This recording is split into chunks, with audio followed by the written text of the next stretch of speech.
حضرت علی رضی اللہ تعالیٰ عنہ گناہوں کی نحوست کا تذکرہ کرتے فرماتے ہیں، فرمایا جزاء المعصیتی الوان فی العبادتی، کہ گناہوں کی نحوست یہ ہوتی ہے کہ الوان فی العبادتی، عبادت میں سستی آ جاتی ہے۔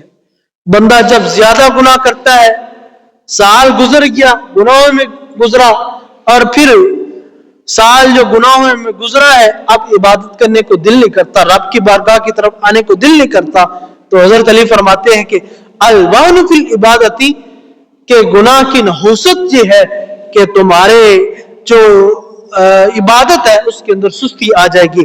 فرمایا وَالضِّيقُ فِي الْمَعِيشَةِ، اور تمہاری زندگی تنگ ہو جائے گی۔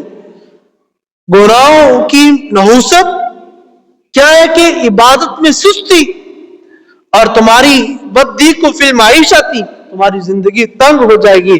فرمایا وَالتَّعَسُّرُ فِي اللَّذَّةِ، اور تمہاری لذتیں آلودہ ہو جائیں گی۔ وہ ایک لذت چاشنی جو بندہ کسی عمل میں محسوس کرتا ہے، جب بندہ گناہوں میں لگ جاتا ہے تو پھر وہ لذت جو ہوتی ہے وہ بندے کی خراب ہو جاتی ہے، وہ لذت ختم ہو جاتی ہے۔ تو فرمایا وَالتَّعَسُّرُ فِي اللَّذَّةِ، گناہوں کی نحوست جو ہوتی ہے کہ وہ لذت جو ہوتی ہے وہ ختم ہو جاتی ہے۔ تو کسی نے پوچھا یا امیر المومنین یہ کیسے ہوتا ہے کہ لذت ختم ہو جائے؟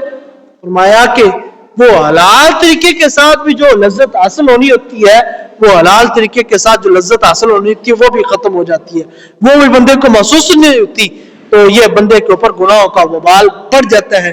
تو ہمیں چاہیے کہ یہ تلک الایام نداولها بین الناس، یہ دن تو بدلے ہیں، اپنے آپ کو بھی کچھ بدل لیں، اور کچھ رب کی بارگاہ میں پیش ہونے کے لیے اپنے آپ کو بدل لیں۔